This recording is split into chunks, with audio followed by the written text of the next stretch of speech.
Hey guys, and welcome to episode 40 of Surg's Feed the Beast Season 3 Let's Play. I'm out here tending to my orchard, and I think I got them all. Yeah, looks like, oh, there's one. And I'm getting a pretty good haul, especially since I switched them up to only 3 different types of fruit. It'll make it really easy for me to automate the creation of fruit salad. Now, I don't technically have to automate the fruit salad, but it'd be nice. So that way I can just come in and say, hey, I want a stack of fruit salad.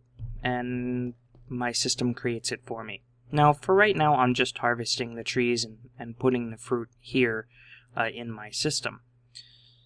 And I just want to check, yeah, my emerald, I did set up some emerald crops because I had 4 emeralds. And I do have the gold here going. So we can go ahead and turn that into gold ore. Perfect. And that should run through my system here. Now I don't think my extractor's running because every time the servers reset, which is at least once a day, this connection gets disabled. So let's go ahead and just reconnect that up.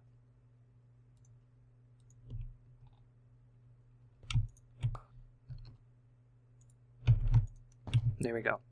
So now that should start running. And if you remember last episode,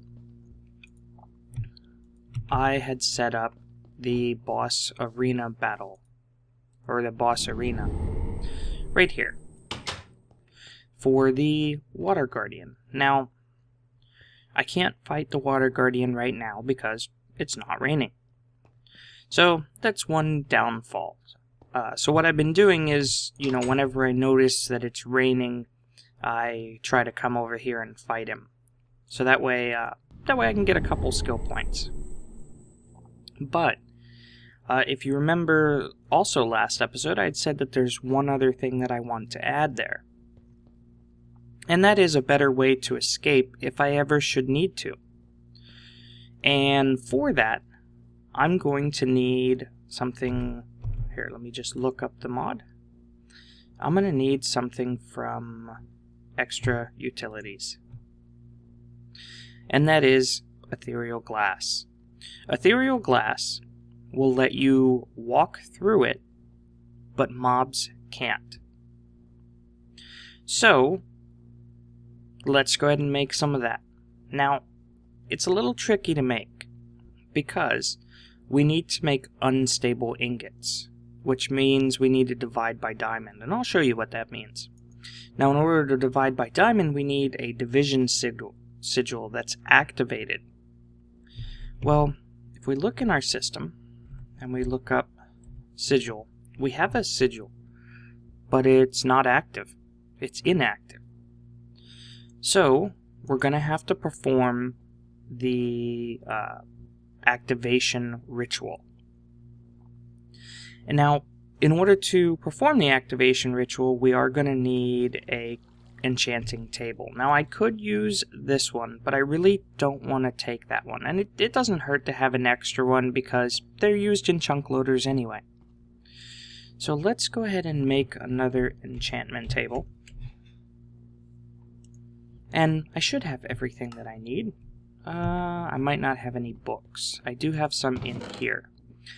I have been collecting my experience and enchanting books. I haven't really gotten any real good ones lately that I can, that I want to put on my armor. What I'm really trying to see if I can get imperviousness for my chest, because I was able to get it for my other ones by enchanting them.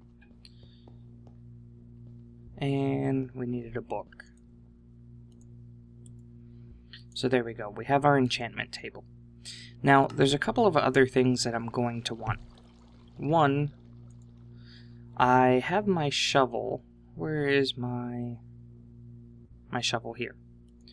Now, I kind of want Silk Touch on it. And I don't know Yeah, I can't enchant it that way. So we might have to make... Oops, I didn't want to put it in my system.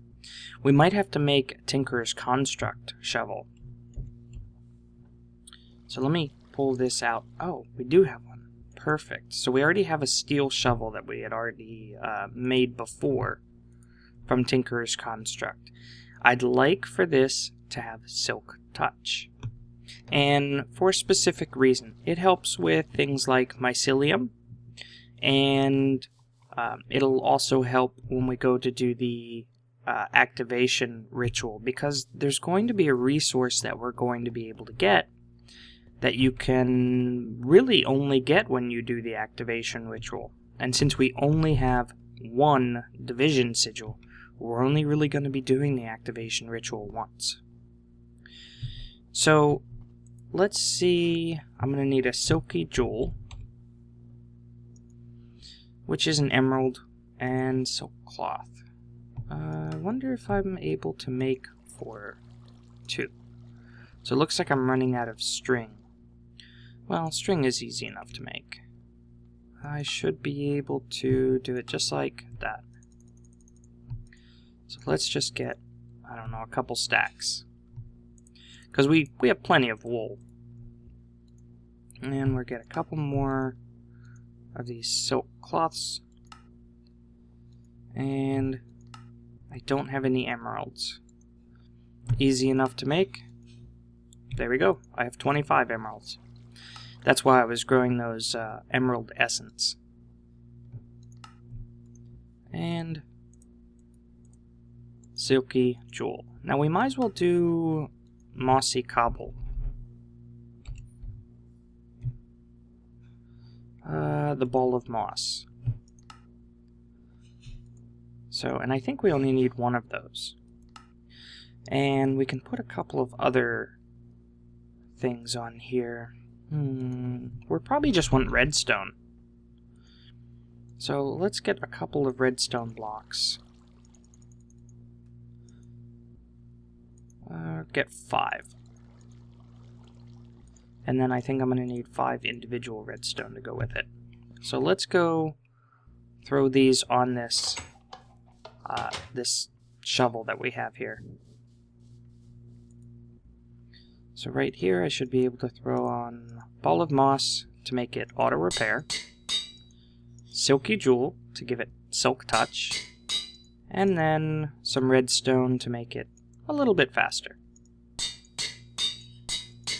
And since it's 50, that's why I grabbed 5 blocks and 5 individual. It's a quick way to get all of the redstone on it. And there we go. So it should have a nice, quick mining speed. The durability isn't that great, but you know what? It has auto repair. And it looks really cool too. And yeah, works really good. Now, the nice thing is we can get grass blocks with it now. And some other things. So we have that. Now, what we need to do is we need to find a good place to put this to do the activation ritual. And this is a little bit dangerous too. So I probably don't want it too far in case I do die, but I don't want it right next to my base either. Let's go put it over there. That'll probably make it really easy. And I'm also going to need some redstone.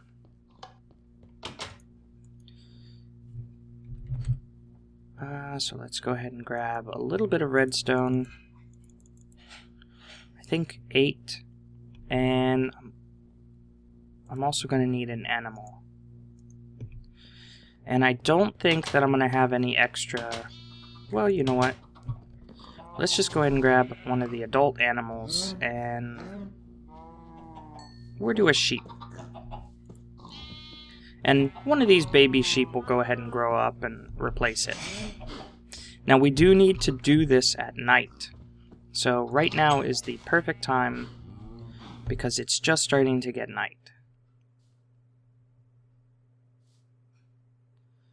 So we'll come right over here to this flat area. Now, because of the fact that I will be digging some, I'm going to have to replace it with dirt afterwards, but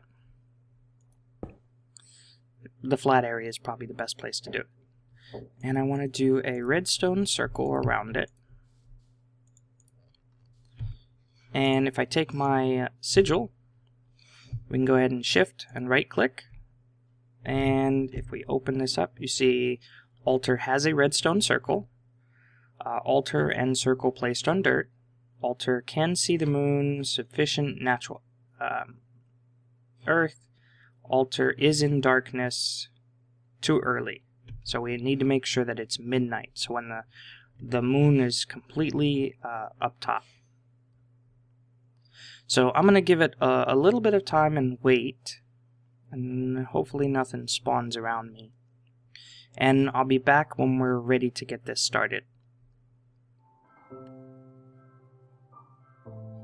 Okay, looks like it's just about midnight. There we go. Perform the sacrifice. So we're going to need to throw down our sheep and kill it. And we should get our sigil. And then this stuff is the stuff that I wanted to use my shovel for.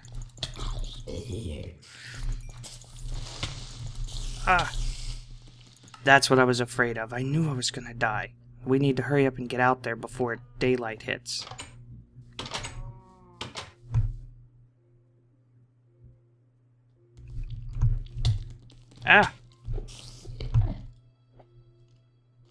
And I want to dig up as much of this stuff as I can. This is cursed earth, and it causes mobs to spawn on it.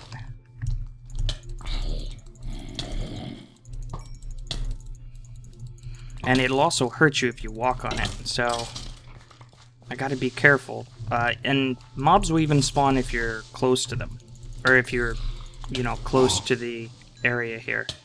Ow!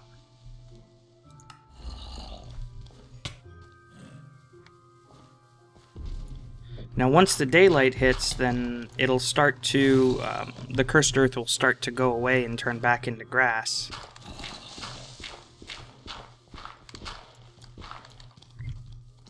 So I kind of want to run around and dig up as much as I can.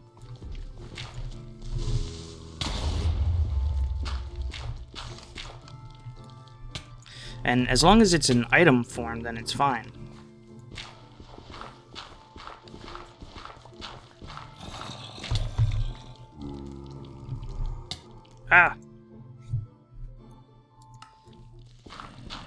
This is dangerous stuff. I've died probably 3 times already.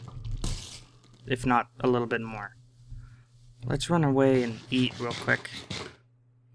Now, it does make the mobs basically supercharged. See how they're running faster? They also hit harder. I wonder if I got my activation sigil. Okay, I did. It's right there in my inventory.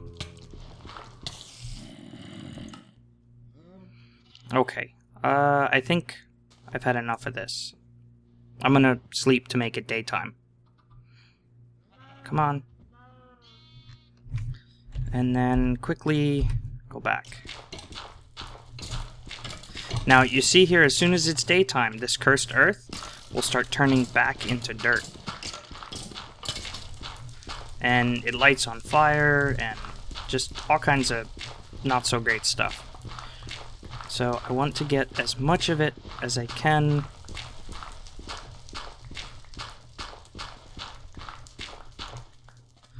Just because it'll be really helpful if we decide to make like a mob trap or something along those lines.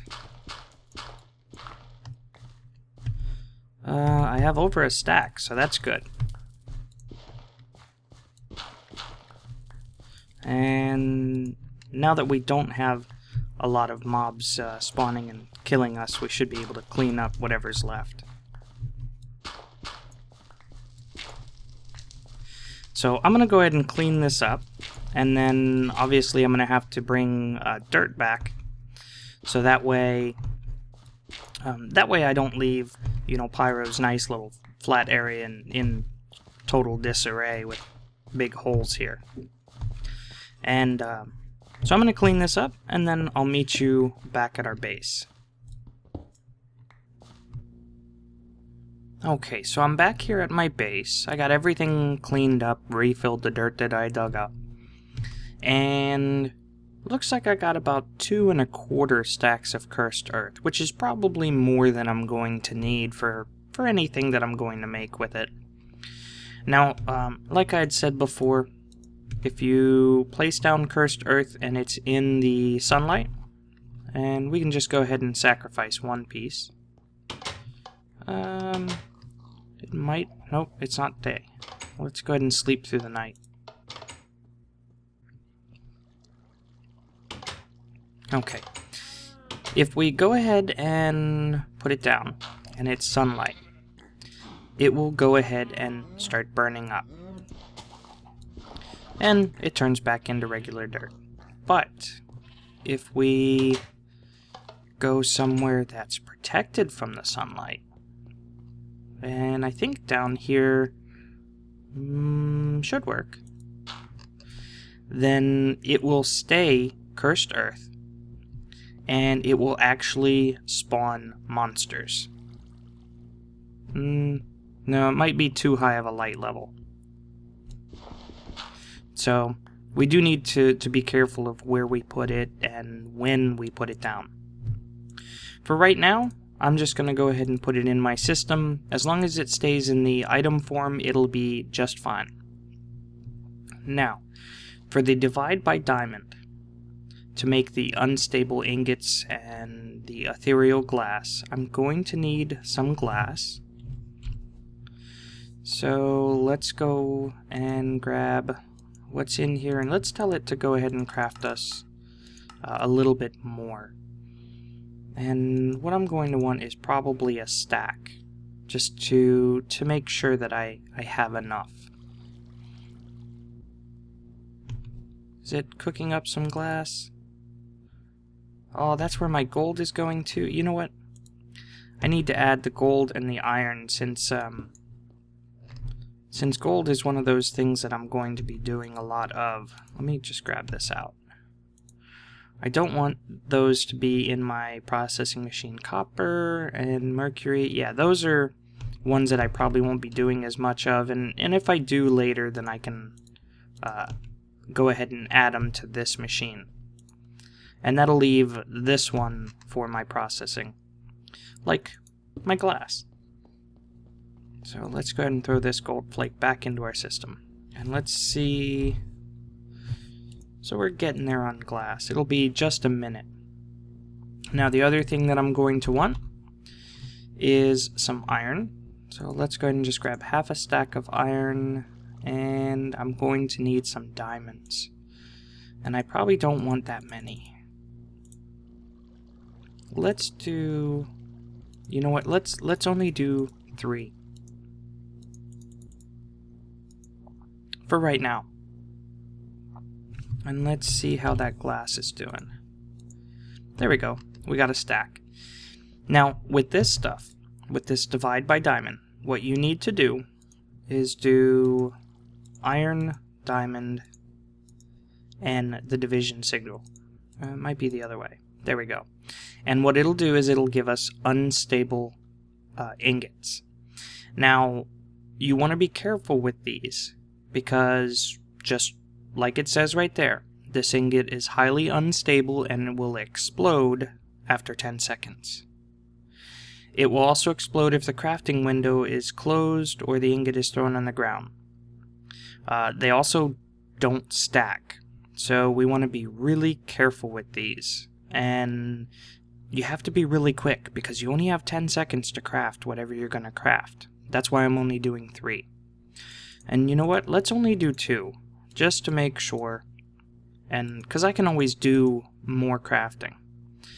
So let's grab these real quick, and then we're going to put our glass in here with our unstable ingots.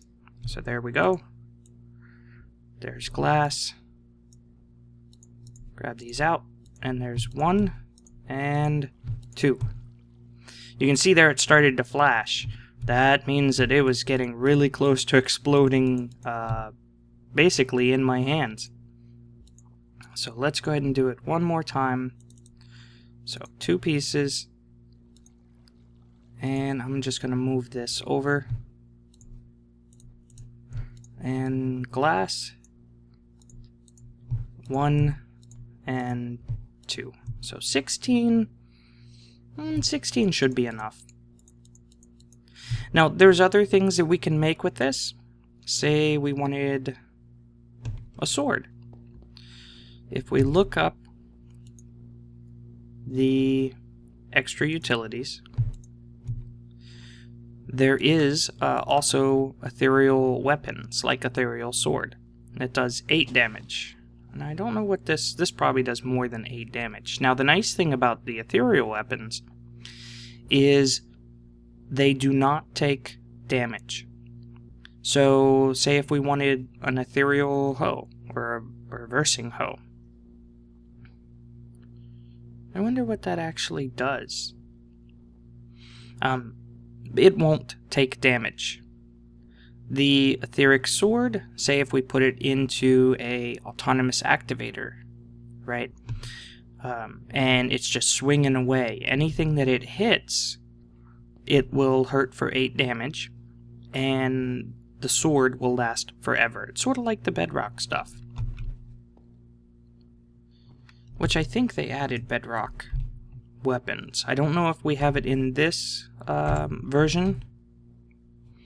Let's see. Yeah, bedrock sword. So we could do that. And that never takes damage. Plus it has sharpness and looting. That would be pretty awesome. So with this ethereal glass, I want to go ahead and go over to my boss arena here. And now I want to take this down.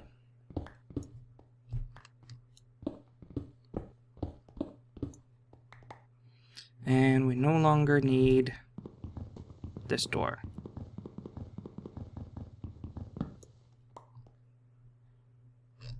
And what we can do is take this ethereal glass and throw it right here.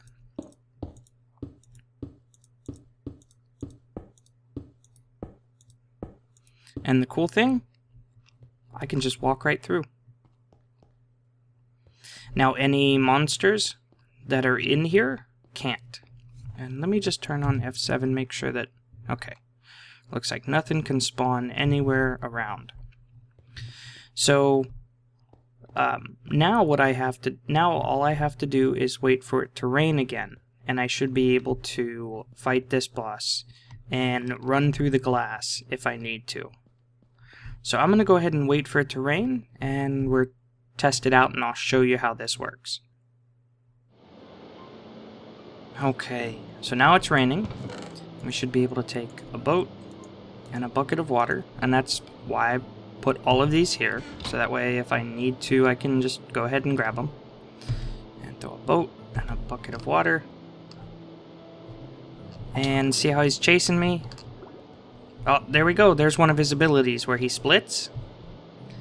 And he can't get through this glass. Now I can. So I can pop back through and hit him.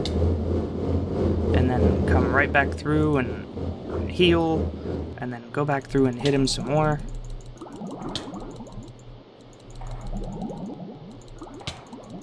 Now, with this guy, from what I've been finding, it's better if you stay at ranged rather than letting him get up close and hitting you. And you hear that sound? That's that watery grave. If I was in water, I would sink straight to the bottom. Ow.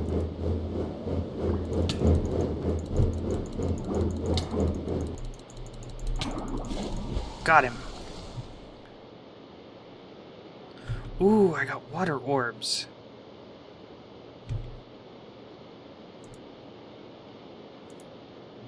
I don't know what those do.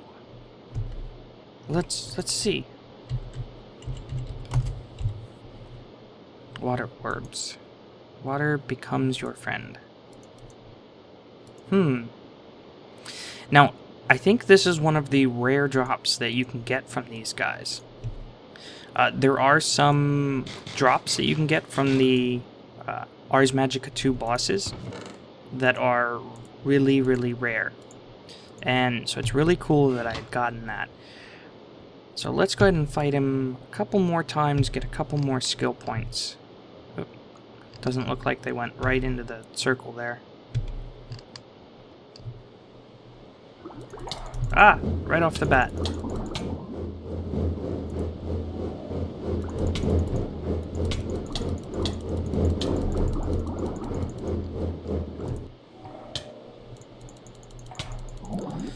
See how when he is at ranged and he hits you, it's just a little bit of damage? But if he hits you up close, it's like 3 hearts. Nice.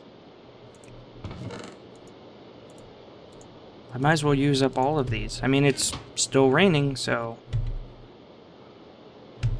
instead of waiting for it to rain again, might as well kill him a couple times. So, what I think I'll do... Ah! Let me out! No!